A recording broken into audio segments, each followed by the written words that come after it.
आइए भारत की बात में अब चर्चा तिब्बत में आए विनाशकारी भूकंप की करते हैं। भूकंप की टाइमिंग पर सवाल उठ रहे हैं कि कहीं इसके पीछे कोई साजिश तो नहीं है, क्योंकि शक की सुइयां पड़ोसी मुल्क चीन की ओर घूम रही है। सवाल ये कि क्या तिब्बत में आया भूकंप चीन की गलती है? क्या तिब्बत में चीन के निर्माण की वजह से भूकंप आया?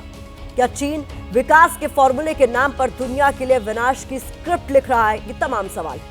तिब्बत में आए भूकंप से जुड़े इन सारे सवालों का हम विश्लेषण करेंगे, लेकिन पहले आपको तिब्बत में आए भूकंप से जुड़ी तस्वीरें दिखाते हैं। वो तस्वीरें जिनकी वजह से चीन एक बार फिर सारी दुनिया के निशाने पर है। तिब्बत में आज सुबह 4 घंटे के भीतर भूकंप के 9 झटके लगे।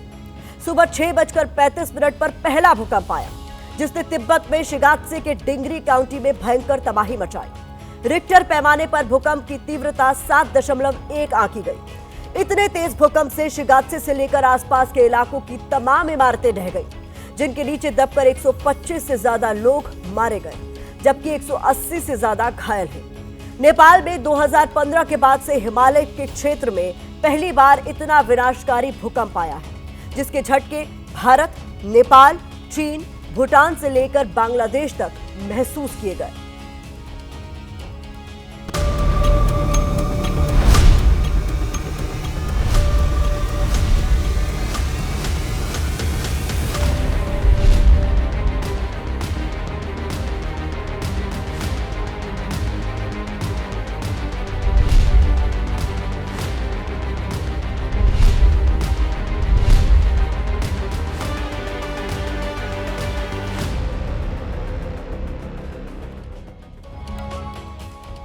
तो तिब्बत की डरा देने वाली तस्वीरें आप सभी ने देखी। अब बात उन सवालों की करते हैं जिनकी वजह से तिब्बत में आए भूकंप के पीछे चीन की हरकतों को जिम्मेदार माना जा रहा है। आशंका व्यक्त की जा रही है कि तिब्बत में आए भूकंप की वजह इस इलाके में बन रहा चीन का सबसे बड़ा बांध हो सकता है। वो बांध जो तिब्बत की यारलुंग जांगबो नदी पर प्रस्तावित है।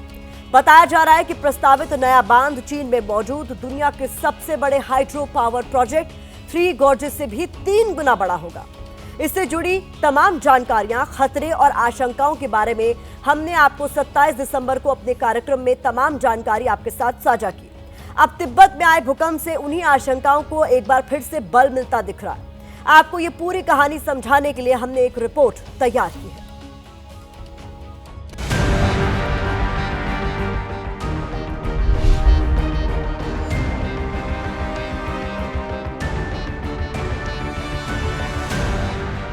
तिब्बत में शिगात्से का डिंगरी काउंटी क्षेत्र, यहीं पर भूकंप से सबसे ज्यादा नुकसान हुआ। तिब्बत के शिगात्से से ही यारलुंग जांगबो नदी निकलती है। ये वही नदी है जिस पर चीन ने दुनिया के सबसे बड़े हाइड्रो पावर प्रोजेक्ट को बनाने का ऐलान किया है। यही यारलुंग जांगबो नदी अरुणाचल प्रदेश में आकर ब्रह्मपुत्र के नाम से जानी जाती है। चीन तिब्बत के जिस हिस्से में दुनिया का सबसे बड़ा बांध बनाना चाहता है, वो पहले से ही भूकंप प्रभावित क्षेत्र है। जानकार मानते हैं कि भूकंप प्रभावित क्षेत्र में कोई भी भारी भरकम निर्माण उस क्षेत्र में बड़े भूकंपों की वजह बन सकता है। ऐसे में आशंका जताई जा रही है कि चीन जिस हिस्से में बांध के निर्माण की बात कह रहा है, हो सकता है कि दुनिया भर से उठ रही आशंकाओं पर जवाब देने से बचने के लिए उसने वहां पर चुपचाप बांध के निर्माण की प्रक्रिया शुरू कर दी हो और तिब्बत में मौजूदा 7.1 तीव्रता का भूकंप उसी निर्माण कार्य का रिएक्शन हो।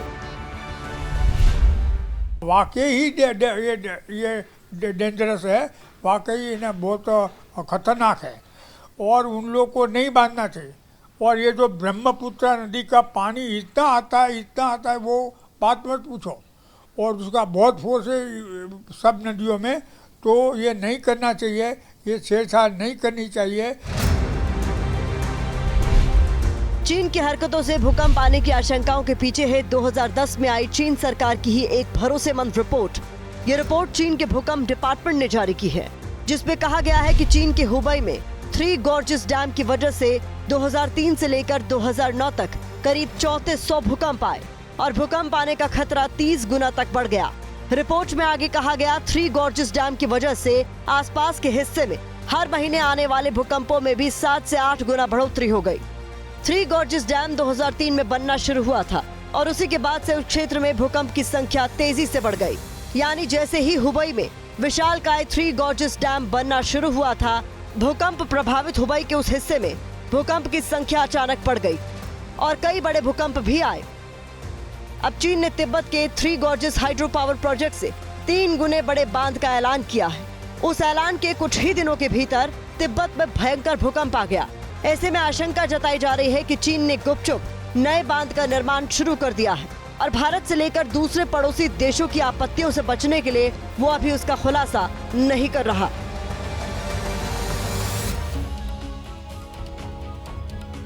दुनिया भर के जियोलॉजिस्ट और वैज्ञानिक चीन के नए बांध पर सवाल उठा रहे हैं और इसकी वजह है 3 गॉर्जेस डैम के कुछ चौंकाने वाले आंकड़े। 3 गॉर्जेस डैम को दुनिया का सबसे बड़ा हाइड्रो पावर प्रोजेक्ट कहा जाता है। ये बांध करीब 2300 मीटर लंबा है और 185 मीटर ऊंचा है। इस बांध को चाइनीज इंजीनियरिंग का नायाब नमूना माना जाता है। ऐसे में सोचिए, अगर नया बांध 3 गॉर्जेस से भी 3 गुना ज्यादा बड़ा होगा तो उसकी लंबाई चौड़ाई क्या होगी। जानकारों के मुताबिक 3 गॉर्जेस डैम के चलते धरती की अपनी धुरी पर घूमने की गति कम हो गई है। इस बांध में 42 बिलियन टन से ज्यादा पानी है। एक जगह पर इतने वजन से धरती पर दिन थोड़े लंबे हो गए हैं। इतना ही नहीं, जानकारी ये भी है कि उत्तरी और दक्षिणी ध्रुव भी अपनी जगह से 2-2 सेंटीमीटर खिसक गए हैं। बांध के भूकंप प्रभावित हिस्से में बनने की वजह से आसपास के क्षेत्रों में भूकंप और भूस्खलन का खतरा बहुत ज्यादा बढ़ गया है। ऐसे में सोचिए, ब्रह्मपुत्र पर प्रस्तावित नया बांध 3 गॉर्जेस से भी 3 गुना ज्यादा बड़ा होगा। उससे दुनिया को कितना नुकसान हो सकता है। अगर सीधे तौर पर भारत की बात करें तो भारत के बेहद नजदीक विशालकाय बांध बना लेने से भारत आने वाले ब्रह्मपुत्र नदी के पानी को चीन बांध के जरिए नियंत्रित कर सकता है, कंट्रोल कर सकता है। चीन इसे कूटनीतिक हथियार की तरह भी इस्तेमाल कर सकता है। इससे पूर्वोत्तर राज्यों की जल आपूर्ति, सिंचाई और बिजली उत्पादन पर भी असर पड़ सकता है। तनाव के समय चीन ब्रह्मपुत्र के पानी के प्रवाह पर असर भी डाल सकता है और विशालकाय बांध के जरिए बड़ी मात्रा में पानी भी छोड़ सकता है। इसका सीधा असर पूर्वोत्तर में विनाशकारी बाढ़ के रूप में देखने को मिल सकता है। जानकार, एक्सपर्ट्स ये मानते हैं कि चीन की मंशा कहीं न कहीं दक्षिण एशिया की जल शक्ति पर अधिकार की है और नए बांध की भूमिका उसी मंशा का भी एक विस्तार माना जा सकता है। भारत ने इस मसले पर चीन के सामने चिंता व्यक्त की थी। इसके अलावा अमेरिका से भी चीन के नए बांध पर भारत ने चर्चा की है। इन सब के बीच चीन की दलील है कि पूरे रिसर्च के बाद ही बांध की प्लानिंग की गई है और बांध की वजह से भारत और बांग्लादेश पर कोई गलत प्रभाव नहीं पड़ेगा। लेकिन चीन के ट्रैक रिकॉर्ड को देखते हुए कह सकते हैं कि उस पर भरोसा करना आसान बिल्कुल भी नहीं है।